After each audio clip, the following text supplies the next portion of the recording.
Continuando aqui, meus irmãos, nossa aula, nosso 9º dia de aula, de Introdução ao Novo Testamento 2, estamos estudando a Epístola aos Hebreus. Então, vamos lá.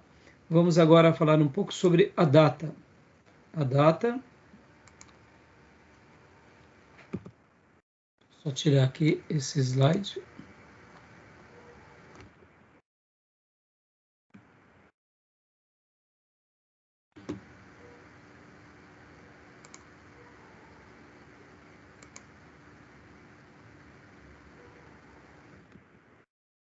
A autoria, na realidade.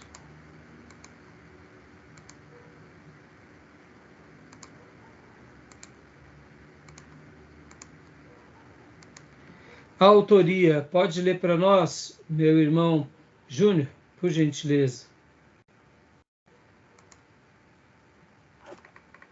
Não está aí, não. A autoria. Autoria. Muitos nomes de ilustres cristãos primitivos foram sugeridos como possíveis autores dessa epístola, como Paulo, Barnabé, Apolo, Lucas, Silvano, Filipe, Priscila e Áquila, e até Clemente. Isso mostra a dificuldade que circunda a questão. E melhor confessarmos que não sabemos quem foi o autor de Hebreus, e que se trata de uma epístola anônima. Origem declarou, aspas, só Deus sabe quem escreveu Hebreus, fecha aspas. O que se conhece ao certo é que esse livro é dos mais notáveis da coletânea neotestamentária, uma joia literária e de exposição do pensamento cristão, um tratado, sermão, epístola. Dá uma pausa aqui. Então, irmãos, falar que o escritor de Hebreus é de Paulo é errado, porque nós não podemos afirmar. No entanto, durante muitos séculos se tinha como base que era de Paulo. Mas depois, os estudiosos, fazendo aqueles estudos mais eu diria até com relação à estrutura gramatical, a maneira que se escreve, as conjugações, etc. e tal, viram que não é muito mais fácil não ser de Paulo. É muito mais fácil não ser. Mas eu, particularmente, irmãos, eu também não me entendo, tá? Eu não vou afirmar que é de Paulo, mas eu não duvidaria ser alguém como, por exemplo, um discípulo de Paulo, entendeu? Por quê? Porque é um assunto muito rebuscado. Não é um assunto, me permita talvez a fala, que Pedro, por exemplo, faria. Mesmo Pedro tendo crescido tanto, não era da característica petrina, algo assim. Pedro, ele era um pastor mais prático. Como, por exemplo, a gente vai estudar hoje, querendo Deus, Tiago. Tiago, irmão de Jesus, ele era um dos pastores da igreja de Jerusalém e a carta dele é prática. João já teria mais condições, pode ver que João já é mais reflexivo.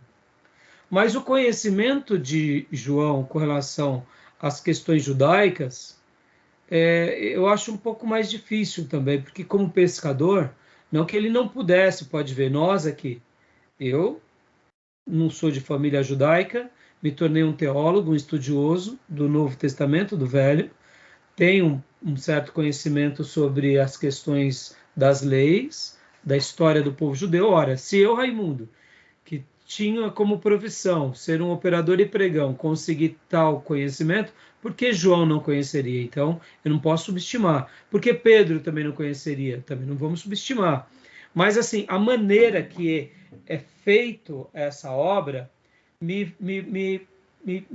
traz aquela ideia de um pensador mais rebuscado, como, por exemplo, o próprio Paulo, ou, quem sabe, um discípulo de Paulo. Por isso que eu, particularmente, acho que foi alguém que tinha ali Paulo do lado e que era um profundo conhecedor das Escrituras.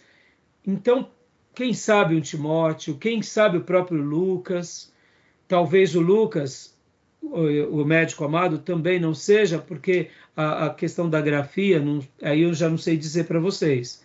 Mas realmente, eu, particularmente, eu acho que tem ali um viés de Paulo, quem sabe um Barnabé com Paulo, um Silas com Paulo, porque tem esse lado mais acadêmico, mais reflexivo, tem um lado também mais prático, que é o desafio. Paulo tinha isso de levar a pessoa também, logo depois das doutrinas.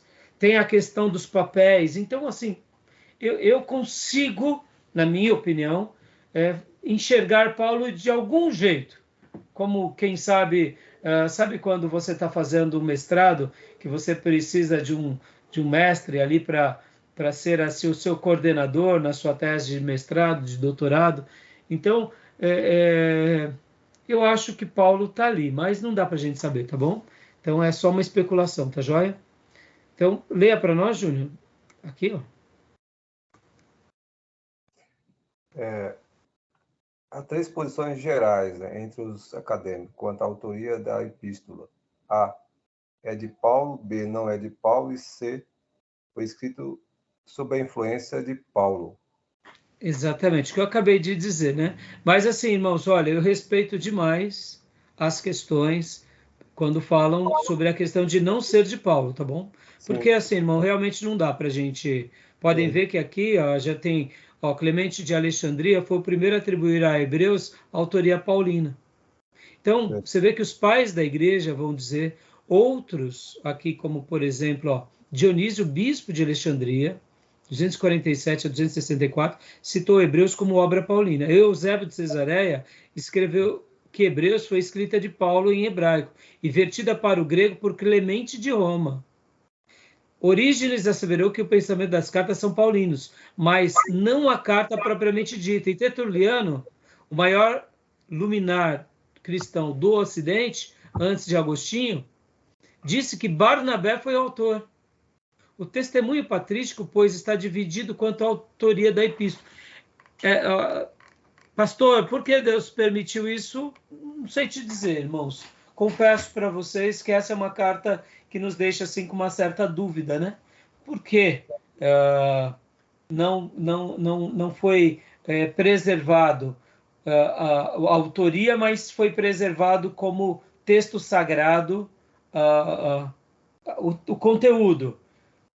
Sabe aquela ideia, irmãos? Quando você ouve um texto da palavra de Deus, aquilo entra no teu coração e nós que conhecemos um pouco de Bíblia falamos isso daqui é a palavra de Deus. Esse texto, você nem sabe direito se é Mateus, Marcos, Lucas, mas você sabe que é dos Evangelhos. Eu acredito que acontecia algo mais ou menos desse gênero. Logo depois que foi escrito, como foi escrito, no caso, né? Vamos dizer assim, sobre essa perspectiva ao povo judeu, ou ao povo hebreu, né? Porque você tem que lembrar que o Hebreus tem esse título, porque dá para ver que era um esclarecimento a esse povo. Logo no início não houve tanto debate, ou tanta, como eu posso dizer, tanta necessidade de se perdurar o autor, mas o ensino em si. O ensino. Tá bom? Então. Porém, aí, né? Fala que não foi Paulo, ou foi Paulo, ou foi o pensamento de Paulo, mas não a escrita, né? Agora, eles, muitas vezes, eram amanuenses que escrevia. Podia também ser Pedro, mas não a forma e nem a grafia de Pedro, mas o seu amanuense. E com o pensamento de Pedro ou João, porque eles também conheciam ele é hebreu, né? Sim. Então, conhecia a história da sua própria história, né? São perguntas que a gente não vai ter muitas respostas, né? A não ser, quem sabe, um dia, né, Júnior, irmãos, na descoberta dos manuscritos, chegue algum manuscrito com alguma indicação, né? Carta de tal, sob o cuidado do apóstolo tal, né? Bom, até lá. Pastor. Pois não. É claro que isso não pode se fechar, né? É algo que tem que ficar em aberto. Mas, assim, a respeito da grafia, eu gosto de pensar que é de Paulo. o texto de 1 Coríntios 3 e Hebreus capítulo 5 são praticamente idênticos, assim, Paulo falando de maturidade lá em 1 Coríntios, né? Que os irmãos, ele não deu alimento sólido para os irmãos, mas teve que dar alimento leitinho para eles. Isso também está lá em Hebreus capítulo 5, da mesma forma, né? Falando de maturidade. Eu gosto de pensar assim que sabe, foi Paulo. Então, mas você vê, mais recentemente, você vê, eu sou muito crítico com os teólogos liberais, com a escola de alta crítica. Tem a alta crítica e a baixa crítica. O problema maior está na alta crítica, que geralmente eles vão questionar o autor, vão falar sobre a inspiração, a data, eles vão querer desconstruir mais a alta crítica, né? Mas quando essas escolas e os liberais vão estudar um pouco mais isso, até é de consenso dos conservadores e ortodoxos que esse argumento tem nexo. Porque quando você pega, por exemplo, um texto de Paulo no grego, e você pega um texto de João no grego, e um texto de Pedro no grego, é muito diferente. É muito diferente. No português, a gente já nota uma certa diferença. Mas algumas versões, eu não estou com ela aqui, está lá embaixo. Ah, não, tá sim, essa Bíblia aqui. Eu tenho essa Bíblia que é escrita revista fiel, edição corrigida e revisada, fiel ao texto em original. Eu gosto muito dessa versão, porque quando você está lendo ela, eu abri aqui, ó, Cantares, eu vou ler um versículo só qualquer. Cantares 5:11. A sua cabeça é como o ouro mais apurado, e os seus cabelos são crespos, pretos, como o corvo. Um dia, eu cheguei para o Ribeiro e falei assim, Ribeiro, por quê? Irmãos, como eu já disse para vocês, eu sou um professor dedicado, aplicado, mas eu sou um aluno brilhante. Por que eu digo isso? Porque eu vou atrás. Aquilo que você fez na aula anterior, puxa, eu fiquei com essa dúvida. Irmãos, eu sou um aluno que eu sou curioso, então eu vou atrás. Então tem hora que, olha assim, as coisas mais simples, eu falo, mas por que isso? Eu fico pensando, tem vezes que eu fico uma manhã toda pensando em um assunto. E sempre tem hora que você esclarece, tem hora que você acaba esquecendo, mas fica... Então, que nem essa versão aqui, ela tá, esse versículo, ó, a sua cabeça, aí depois tá, é como o ouro mais apurado, o é como está em itálico. Quando você pega, por exemplo, My Bible, e você vai pegar os textos em originais, não tem o é como. Mas o tradutor, quando ele vai traduzir do original hebraico ou do grego para o português, sabe o índio? Mim comer arroz, fica incompleto para nós, não é assim? Seria, se nós fôssemos fazer uma tradução do hebraico para o grego, ao pé da letra, ficaria meio assim, mim quer, né? A construção fica meio incompleta. Então, para você traduzir e dar a ideia que o escritor quis passar, você tem que colocar algumas outras palavras, porque nós crescemos fazendo essas construções. Então, o que eu quero dizer com isso? No original, quando você pega a grafia no original de Paulo é diferente. O texto de Paulo é muito rebuscado. O vocabulário paulino, as argumentações, as construções. Então, quando se pega e realmente vai estudar Hebreus e os textos de Paulo, tem uma certa diferença. Um capítulo ou outro pode até ter mais correspondência, mas para nós que estamos lendo no português, as ideias são fortes, né? As ideias são fortes. Lembra, por exemplo, quando a gente estudou os evangelhos, que lá nos evangelhos tínhamos Marcos, Lucas, Mateus e João, que quando pegava-se o original de Marcos, era bem simples, e o original de Lucas, bem polido, porque Lucas era médico, um médico estudado. Ele tinha cultura grega. Ele também passou vamos dizer assim, por um treinamento debaixo de Paulo na questão da lei. Ou seja, já João Marcos, quem era João Marcos? Possivelmente uma pessoa próspera, um comerciante, sabia ler e escrever, mas ele era prático, ele era rústico.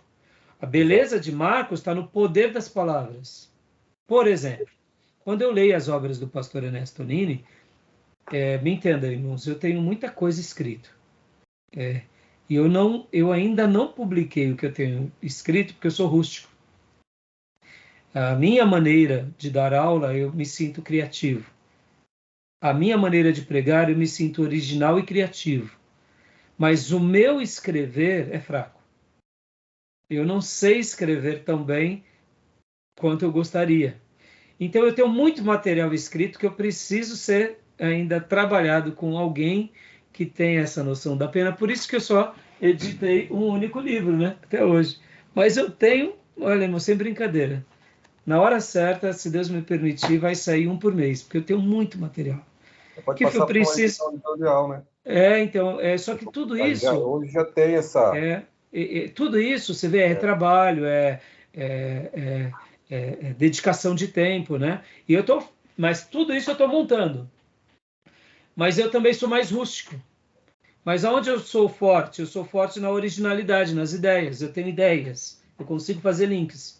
Mas eu não sei fazer essa beleza literária como Lucas, como Paulo. Entendeu? Então, quando a gente pega Hebreus, ele é forte nas ideias, nas comparações, nas afirmações. E é tão forte, tipo, gente que solta. Jesus é Deus, né? Ele é maior do que Moisés. Mas quando se trata de um escritor, o Júnior é advogado, você sabe disso. Muitas vezes você está lendo uma obra literária, por exemplo, eu posso não ser tão bom para escrever. Eu quebro um galho. Eu sou ótimo para criticar. A minha leitura é muito crítica. Mas eu não sou bom para me autocriticar, eu não consigo. E eu tento, eu leio, releio, chega uma hora que eu fico com dor de cabeça e eu não consigo desenvolver mais daquilo. Porque a minha autocrítica pessoal na minha leitura, na minha escrita, é limitada. Mas quando eu estou lendo uma obra de alguém, eu tenho uma crítica, por exemplo, Pastor Enéas. O Pastor Enéas, o forte do Pastor Enéas é essa originalidade. Até mesmo os livros melhores do Pastor Enéas precisou ser editado por boas editoras, bons secretários, porque quando o Pastor Enéas pegava uma obra dele crua e editava, você via assim que falava assim, ficou a desejar. Mas dá para entender muito bem, porque ele era forte nas ideias. Paulo era forte nas ideias e forte na grafia. Lucas, forte na grafia. E Hebreus, então, a discussão dos estudiosos é mais ou menos essa. Não, realmente, Hebreus não é de Paulo, porque Paulo não escreveria desse jeito. Mas possivelmente por isso que eu deduzo ser de Barnabé, ser de Timóteo, ou ser, por exemplo, de alguém que caminhou com Paulo, Silas. Porque era alguém que tinha essa característica que Paulo gostei. É isso aí. Não, magnífico. Deus está te guiando. Sabe assim? E Paulo dando esse suporte. Eu penso isso, entendeu? Mas a gente acaba admitindo nessa questão. Por isso que a gente chega a essa conclusão, entendeu? Agora, percebam, irmãos, isso é um estudo mais recente, de pessoas que gastam tempo com isso. Na igreja primitiva, irmãos, você tem que lembrar que esse tipo de assunto não é que não era relevante, mas são faculdades mais recentes, em que hoje a gente tem ferramentas. Hoje nós temos inteligência artificial, né, irmãos? Pelo amor de Deus. Né? Olha o que a gente tem. Hoje a gente tem computador. Eu tenho aqui uma concordância bíblica, que é aquelas antigas, que tem não sei quantas mil páginas, que tem ali, você vai contando quantas palavras amor tem na Bíblia, tem não sei quantas, você tinha que ir contando na minha época de seminarista, você tinha que ir contando uma por uma, você ficava contando. Hoje não, você põe amor, vem tudo, quantas tem? No Google. Então, é outro mundo, né? Então ficou mais fácil algumas coisas, tá bom? Tudo bem até aí? Joia? Vamos lá, então. Beleza, Gil? Maravilha. Então, continuando aqui, agora local e data, irmão. Vamos dar uma corrida, né? Leia para nós, Maísa, por gentileza, aqui. Sim, data e local. Eis outra questão muito debatida e quase insolúvel. Opa, desculpa. Opa. Modo de leitura. Ué. Aqui. Local e data. Pronto. Tá com o quadrado cinza para sair. Isso. E quase insolúvel, se quisermos pensar em alguma data mais exata. Alguns sugerem 90 depois de Cristo, ou mesmo bem mais tarde. Neste caso, como Clemente de Roma poderia tê-la citado em 1 Clemente em 95 depois de Cristo, o peso maior da erudição coloca Hebreus antes do ano 70 depois de Cristo por essas razões. Trecho de 10:1 parece indicar que o Templo de Jerusalém ainda estava em atividade. Um fato tão marcante como a destruição do templo, que ocorreu em 70 depois de Cristo, e mostrava a falência do sistema mosaico. Não teria merecido a consideração do autor de Hebreus? Autor usa verbos no presente ao descrever o sacerdócio levítico. Recebem e se testifica. 7:8. Prestes a desaparecer. 8:13. Entram no primeiro tabernáculo. Oferece. O primeiro tabernáculo continua erguido. 9, 6, 10, 13. E os que ministram. 10:2. Ainda não havia começado a perseguição imperial contra os cristãos. Ela iniciou logo depois de junho de 64 depois de Cristo, quando Nero incendiou Roma. Os dias anteriores podem ser uma alusão à perseguição de Cláudio em 49 depois de Cristo, quando houve confisco de bens e muitas mortes, mas também pode ser uma alusão à perseguição neroniana. De Nero, né? Dá uma pausa. Então, irmãos, é bem possível, olha, quando em 1 Clemente comenta sobre essa questão, pode ser na década nos anos 90 depois de Cristo? Pode. Pode ser aqui por volta dos anos 70? Pode. Mas é muito difícil ser depois dos anos 70, porque a maneira que o escritor registra, a ideia que dá é que o templo está de pé ainda, porque ele coloca verbos no presente, prestes a desaparecer, testifica, entram no primeiro tabernáculo, não é entraram, porque você tem que lembrar que se realmente fosse escrito Hebreus depois do ano 70, talvez ele fizesse menção da destruição do templo. Pode ser que sim, pode ser que não. Não dá para a gente afirmar a data, isso é fato. Não dá. Então, a gente tem essa dúvida, tá bom? E leia para nós aqui essa última frase, irmã. Aqui, onde parou? Parou aqui. Nerodiana, né? É, Nerodiana, mas não estou achando. Tá perto da mãozinha do mouse. Isso. Com base em estudos assim, Ashcroft mostrou-se taxativo, afirmando que Hebreus foi escrita em 64 e 67 depois de Cristo. Então, né, você vê, ele é uma autoridade. Nessas horas, irmãos, como que a gente faz? Respeita as autoridades, tá bom? Irmãos, só se um dia nós desenvolvermos, né, por exemplo, o próprio pastor Enéas, ele era uma autoridade, mas assim, ele também, em alguns casos, ele afirma, em outros casos, não. Em outros casos, ele deixa para que outras autoridades maiores afirmem. Pastor, como que você faz uma afirmação como essa? Você vai estudar muito, irmãos. É fonte, é pesquisa, são conclusões, são buscas arqueológicas, busca da manuscritologia, e aí vai. Então, você vê que uma pessoa que quer ir para esse campo, naturalmente, ela acaba se esbarrando com esses detalhes, tá bom? Então, nós aqui como estudiosos, a gente fica ouvindo os mestres e a gente aprende com eles, tá? Deixa eu fazer uma outra colocação aqui para vocês. Me define o que seria hebreu. O que é hebreu? A gente sabe que é o povo, mas por que hebreu?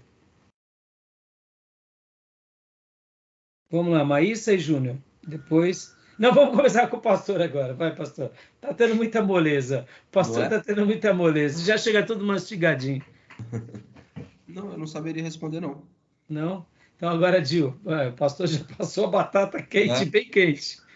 Eu acredito que é uma carta, é uma epístola destinada ao povo hebreu. Mas por que hebreu? Por que hebreu, pastor? Eu não sei se eu fiz a pergunta. O que é o nome hebreu? Por que o povo recebeu esse nome, hebreu? Me ocorreu uma coisa aqui agora. Nos povos antigos havia um chamado Eber, se eu não me engano. Eu acho que, não sei se está correto, tá? E me parece que tem correlação, tá? De lá para cá, não sei se é isso também, né? Foi um chute aqui. Tudo bem, a batata quente já deu uma petecada para cima, já deu uma esfriada pro Dil. E agora, Dil, e aí, Dil? Vamos ver. Agora entendi, assim, que sentido o senhor perguntou. Não tenho a mínima ideia. Então, batata quente pro Júnior e pra Maísa. Eu acredito que veio de Eber mesmo, que foi hebreu foi a denominação que eles receberam no tempo de Moisés. Eu acho que por isso também que tinha muita escrita, muita coisa, tirando essa soberania de Moisés, né, e colocando em Jesus Cristo, na carta de Hebreus, né? Que eles ainda estavam apegados às leis, né? Eu acredito que isso. Olha que interessante, a gente vai ver duas terminologias. Vamos, Júnior, vamos agora para você, Júnior, que aí já veio a batata, já veio um pouco mais mastigada. Mais friazinha. Eu entendo também que Hebreus está relacionado ao povo hebreu, a formação do povo, a sua formação das leis, né, da liturgia, de tudo que ele recebeu, né, no período mosaico e até na formação do povo, né? Porque antes disso, se você analisar, eles eram gentios como a gente, porque Abraão era gentio. Quando forma Israel, depois de Jacó, que inicia o povo hebreu, como uma nação hebreia, né? E aí a menção de hebreu é referente ao povo que ele acreditava, as leis, os sacerdotes, tudo. Então, e por que Hebreus? E por que Hebreus? Hebreus? E por que hebreu? Ou seja, a palavra... Cadê o Abreu, pastor? A palavra do Abreu. Que surgiu, né, o povo hebreu, né? Isso aí. Na realidade, olha só que interessante. Vocês vão ver que muitos dicionários vão falar assim, que hebreu, olha só, essa é uma definição teológica, tá, irmãos? Hebreu é o povo que crê no Deus de Israel, ou no Deus eterno. Mas essa é uma definição teológica, não é etimológica. Hebreu é aqueles que criam no Deus eterno, no Deus de Abraão. Tudo bem, não está errado. Mas, na realidade, a palavra hebreu vem de Eber, que são o pai de Abraão. Então, era designação para hebreu. Então, é isso mesmo. Eber foi os ancestrais que gera Abraão. Então, Abraão recebe esse cognome e os descendentes de Abraão recebem esse cognome por causa de Eber, pai deles. Então, é como se fosse descendentes. Então, etimologicamente, hebreu vem de Eber.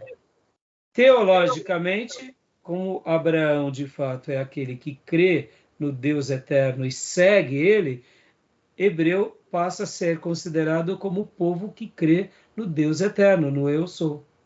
Que no Velho Testamento vem logo na sequência o nome Israel, para a nação desse povo de Abraão, lembra com Jacó, quando ele muda o nome e as tribos passam a se chamar Israel, e depois, por causa do cativeiro e por causa da profecia também de um dos filhos de Jacó, que seria na linhagem de Judá, vem a terminologia judeu. Então, judeu ou hebreu, teologicamente, são os povos de Deus, mas tem uma construção, né? Cada um deles. E Hebreus, a terminologia do livro, tem a ver com isso. Tem a ver com essa questão que eu estou me dirigindo àquele povo que começa com Abraão. que tem toda essa tradição do Velho Testamento, que são os judeus, que são esses que realmente, vamos dizer assim, que são os remanescentes, pelo qual vem o Filho da promessa, da onde nasce a igreja do Deus vivo. Mas então seria a história do povo do Velho Testamento, do povo de Deus, povo judeu. Poderia o livro de Hebreus ser chamado Judeus, mas aí ficaria mais típico para uma tribo. E aqui Deus é como se ele quisesse trazer uma origem mais, que eu entendo, tá, irmãos? Mais longeva. Não é só os judeus, porque não tem só a ver com a tribo de Judá. Tem a ver, e também não tem a ver só com Israel. Tem a ver com todos os servos de Deus, desde o primeiro que eu separei, que é Abraão. Por isso, Hebreus, né? Traduz uma ideia melhor, né? Um resumo melhor. Pode ver que o sumo sacerdote da ordem de Melquisedeque é contemporâneo a quem? A Abraão. Né? E Abraão está antes da lei, está antes de Arão, está antes do templo, está antes dos rituais. Então, dessa ideia de ser completo, né? Interessante, né? Mas até nesse ponto, Deus é gracioso, né? Porque se for levar em consideração os antecessores de Abraão, são idólatras, né? O próprio pai de Abraão, conforme dito por Josué, era um idólatra. Então, até nesse ponto, Deus foi gracioso, né? De dar o título de serem adoradores. Exatamente. Tá bom? Beleza, meus irmãos? Quer ver aqui, ó? Quer ver, tá em 14:13, se eu não me engano, de Gênesis.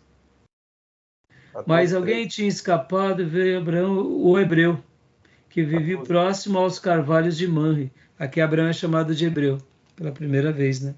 Mas quando a gente vê aqui na genealogia de Abraão, você vai ver Éber também. Tá bom? Beleza? Diz aqui que a corrente que considera correta diz que o termo hebreu se refere a descendente de Éber. Hebraico. Capítulo 10 de Gênesis, parece. Estou procurando aqui. Capítulo 10. 10, né?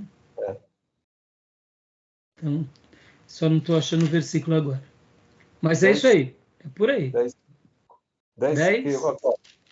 25, que apresenta um dos filhos de Éber, Peleg. 10:25. Isso, né? Isso aí. Ó, pode ver que é os semitas, né? Tá bom, meus irmãos? Joia. Beleza? Vamos continuar aqui, porque senão a gente... Você vê, irmãos, é um livro, mas tem muita informação, né? É isso que eu me encanto na teologia. A gente abre uma janela. Esse tipo de discussão que a gente está fazendo aqui, irmãos, olha só que interessante. Esse tipo de discussão me faz lembrar as discussões dos judeus. Eles vão debatendo um pensamento. E uma coisa vai chamando ideia para outra, que vai abrindo uma janela para outra, que vai abrir... Aí, de repente, a gente fala, vamos voltar para o caminho. Mas, senão, a gente vai embora. Por isso que é gostoso, porque... E eu gosto muito, irmãos, esse ambiente do seminário. Eu uso, vocês vão me ver usar muito esse termo, que a aula ela é viva. Porque a necessidade de vocês e as dúvidas de vocês é diferente das dúvidas das outras classes. Muitas vezes as dúvidas dos outros irmãos são em outros livros. Então, cada módulo, mesmo sendo o mesmo trilho, as abordagens acabam sendo um pouco diferentes. E também o Espírito Santo de Deus sabe qual será as grandes necessidades de vocês para a vida de vocês e para o ministério. Então, por o seminário ser algo muito parecido com a igreja, a gente tem que dar o direito da dúvida que o Espírito Santo está ensinando o professor, está ensinando os alunos, segundo as nossas necessidades para esse momento da nossa história. Por isso que as aulas são vivas. A gente segue um roteiro, mas a gente fica sensível aos toques de Deus. Por quê? Porque é um aluno que pode estar com depressão, é um aluno que pode estar com dúvida, é um aluno que pode estar sendo assediado pela filosofia, por uma outra religião, pelo místico, pelo poder. É um aluno que pode estar sendo muito piedoso e para ele aquilo que a gente já está comendo já... A gente está no filé mignon, ele fala, não, eu quero feijoada, eu quero mais, quero costela gorda, só filézinho não. Ou seja, cada um é uma realidade, né? Tá bom? Então, vamos lá. Que Deus nos ajude nessa caminhada, né? Então, vamos lá, os destinatários, rapidamente. Vamos correr agora, pulando bem rápido. Então, leia para nós, pastor Johnny, por gentileza, destinatários. Destinatários. A opinião que atualmente prevalece entre os estudiosos é que Hebreus foi enviado a um grupo de judeus cristãos que corria o perigo de apostatar da fé. Dá uma pausa, pastor. Tá entendendo, irmãos? Judeus piedosos, né? Judeus que estavam correndo perigo, né? Estavam apostatando. Seriam judaizantes? Seriam as dúvidas legítimas? Seriam a perseguição por causa do que eles estavam passando? Lembra que em Tessalonicenses, os judeus ali são bravos homens ali. Um punhadinho pequeno de judeus se converte. Logo na sequência, esse punhado de judeu começa a perseguir Paulo, lá em Tessalônica. Muitos gregos, inclusive mulheres de alta posição, se convertem. Paulo foge porque a perseguição foi muito forte. Era um grupo de judeu militante muito forte lá. E aí Paulo vai para Bereia. Lá em Bereia também se converte muitos judeus, mais judeus do que em Tessalônica. O grupo de judeus de Tessalônica fica sabendo que Paulo está lá, vão para Bereia. Paulo tem que ir embora de Bereia também. Olha que loucura. Mas dá para ver que o grupo de judeus de Bereia não eram tão agressivos quanto o grupo de judeus de Tessalônica. Então, quem eram esses judeus? Eram judeus cristãos, como hoje chamamos judeus messiânicos, que estavam apostatando da fé. Podiam ser os judaizantes que estavam corrompendo? Podia ser muita coisa, né? Então é interessante isso, né? Continua, pastor, por favor. Separados da vasta maioria dos seus compatriotas que haviam rejeitado a Cristo e desencorajados pela demora da parusa, capítulo 1, versos 6, 9 e 28, e pela perseguição,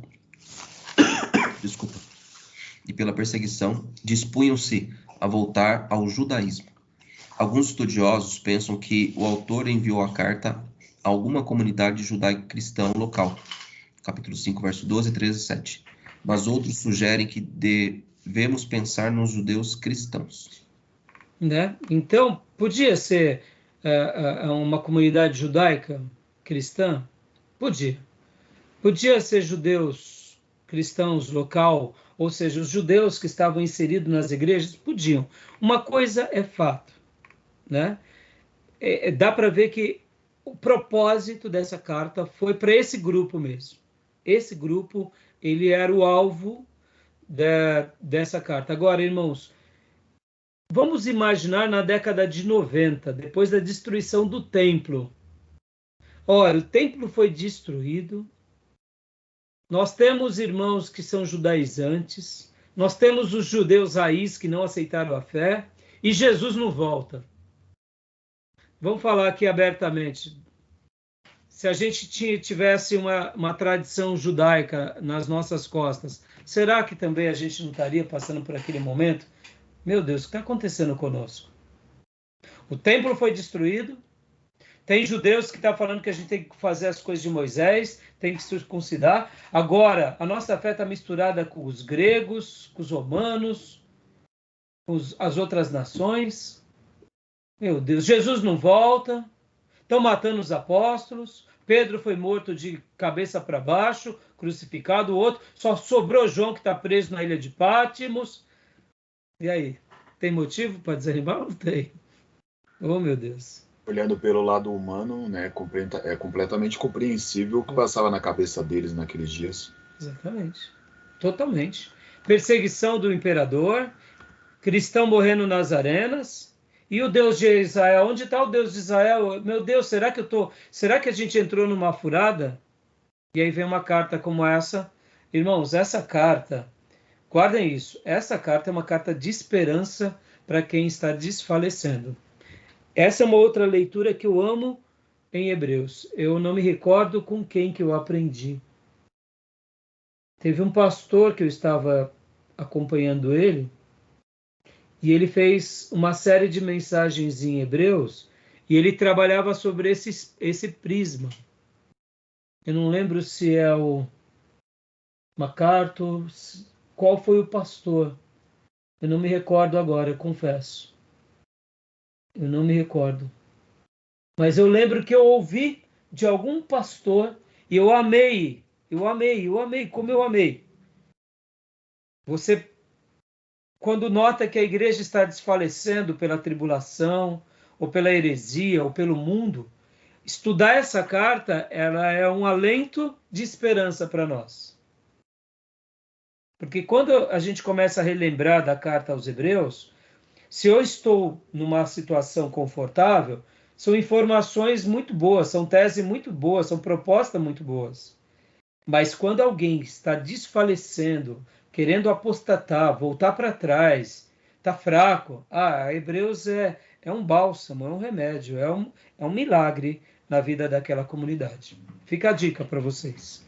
Eu não lembro quem foi que me disse isso, onde eu li, mas eu lembro que eu aprendi com algum pastor e eu fiquei encantado com essa clareza. Olha que interessante. Não foi um livro de estudo, se eu não me engano, era uma série de mensagens, mas eu achei uma ideia.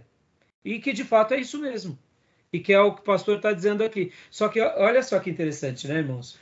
Acabamos de ler aqui que poderia ser um grupo, né, de judeus. Aqui, o autor estuda aqui pensando comunidade judaica. Onde está? Aqui. Separados da vasta maioria de seus compatriotas que haviam rejeitado a Cristo e desencorajados pela demora da parousia e pela perseguição, e dispunham-se a voltar ao judaísmo. A gente tem que lembrar que voltar ao judaísmo aqui não é péssimo. Você está negando Cristo de uma forma ou de outra, né? Você está dizendo que o sacrifício dele não valeu. Então, quando a gente olha e destaca, e quando eu realço esse pensamento desse pastor que eu aprendi, fica muito mais claro e fica muito mais forte a carta aos Hebreus ou não? Fica, né? Tá bom? Beleza, irmãos? Então vamos correr aqui. Vamos lá. Então, destinatários são esses. Correndo aqui. Senão, as características, vamos pular, meus irmãos. E aí, vamos lá. Vamos falar um pouquinho só do conteúdo aqui. Ó. Desse ângulo, Hebreus é um tratado cristológico. Por ser a revelação final do Deus, o Filho é superior aos profetas, aos anjos e a Moisés e Arão. Somente Cristo pode prestar ajuda espiritual a qualquer que carecemos. Né? Por isso que eu falei para vocês a questão da divindade. O centro da exposição mostra Cristo como sumo sacerdote superior a Arão por pertencer à categoria de Melquisedeque. Mas olhando nessa perspectiva daquele que nos pega pela mão e que nos leva a Deus. Aí sim, é o Deus que vem a nós como sumo sacerdote que agora nos cata e leva a Deus. Então, dando esse destaque aqui, tá bom? Temos uma porção prática, como eu já mencionei, que é aí onde entra o lado mais pastoral e que é magnífica, tá bom? E aí vem os esboços, né, meus irmãos? Os esboços, como eu já mencionei para vocês, temos vários tipos de esboço. Não vai dar tempo a gente ficar estudando eles agora, mas fica aqui uma dica. E cada esboço, um é mais lindo que o outro, tá bom? Beleza, meus irmãos? Joia? Alguma dúvida de Hebreus? Todas as dúvidas? Pastor, foi escrito em Roma, é isso? Não vimos, né? Não vimos esse detalhe, né? Eu não lembro agora, filha. Eu não lembro o local. Você acredita? Eu não recordo agora. Eu não recordo. Local e data, né? Deixa eu ver. Se eu não... então, como... características... Local e data. Destinatários... Local e data, Deixa eu ver. Aqui. Ademais, os primeiros cristãos que citaram Hebreus eram de Roma. Alguns vão dizer isso. Como a gente não sabe direito a questão do autor, mas a questão da datação fica um pouco mais difícil, né? Deixa eu pegar aqui no livro do Gundry, porque agora eu também não me recordo. Não recordo o local, tá? Deixa eu ver aqui, rapidamente. Local e data. Mas no Google eu também não achei, não. Não? Não, eu vi no Google. Ah, tá. No Google. Data. Aqui ele também não vai falar, não. Ou você está falando... É porque se for em Roma fica mais forte o pensamento que foi Paulo ou Lucas, né? Ou se não, Clemente, né? Isso. Realmente ele não está citando também. Então, irmão, essa é uma discussão que a gente... eu particularmente não vou saber responder agora para vocês, tá bom? Mas depois, descobrindo, eu passo essa informação. Tá bom, meus irmãos? Fechado? Não consegui dar essa resposta agora para vocês, tá bom? Joia? Mais alguma pergunta? Não? Então, meus irmãos, vamos começar agora, Tiago, então? Agora, olha que interessante, os teólogos, de uma forma geral, vão trabalhar agora que, de Tiago, as demais cartas, epístolas, né, ou epístolas, vão ser chamadas de cartas gerais ou cartas católicas, que são universais. O termo católico, mas ele significa universal, tá? Não é errado. A Igreja Católica Apostólica, até aí não tem problema. Romana tem problema. Porque fazemos parte da Igreja Católica Apostólica, só não romana. Porque as nossas bases não estão em Roma. Um dia até esteve em Roma, quando foi a sede, vamos dizer assim, que unia. Mas é que Roma continuou e aí Roma acrescentou coisas, então a gente saiu de Roma. É mais ou menos isso. Nós nos emancipamos, né? Porque, na realidade, no início da igreja primitiva, irmãos, dos primeiros séculos, haviam 5 grandes regiões. 5 grandes regiões. Depois ficaram 2 grandes regiões, depois ficou uma. Mas até hoje existem 2 grandes regiões. Pode ver que temos os católicos ortodoxos gregos, os bizantinos. Então, eram 5 regiões: Alexandria, Antioquia, Éfeso,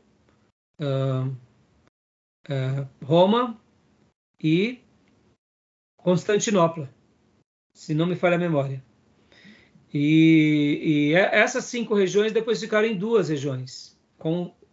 Ao longo dos séculos, até o século V, eram 5 grandes regiões onde se concentravam os líderes protestantes. Quando se fazia concílios, iam os líderes dessas regiões. Até o V século, por volta disso. Do V século até o século X, se manteve Constantinopla e se manteve Roma. Constantinopla seria onde é hoje praticamente ali a parte da Rússia, essa parte onde... por que Constantinopla? Foi onde Constantino edificou, ali seria a segunda Roma, que cria-se então esse outro poder. É como se o Império Romano fosse dividido em 2, mas na realidade, como os romanos caíram, ficou o cristianismo dividido em 2 blocos: o bloco romano e o bloco bizantino. Turquia. Na Turquia. Que na Turquia, exatamente. Obrigado. Na Turquia, exatamente. O que acontece? No ano 1000, até o ano 1000, eles tinham convergência. No ano de 1054 ou 1056 é a grande cisão. E aí há a separação da Igreja Católica entre ortodoxa grega e romana. E pode ver que nós, ocidentais, só temos o contato com a católica romana. Mas, por exemplo, na ortodoxa grega, que é onde está hoje a Rússia e a Ucrânia, o leste europeu, a maioria ali é tudo católico ortodoxo grego. E os católicos ortodoxos gregos, para vocês terem uma ideia, os padres casam-se. Quem não casa é o bispo ou o patriarca. Na antiguidade não era chamado papa. Esses 5 líderes eram chamados os patriarcas. Eles tinham o nome de patriarca. Depois, quando virou esses 2 segmentos, eram os patriarcas. mas a Igreja Católica já estava colocando a questão do papado, querendo trazer para si essa autoridade.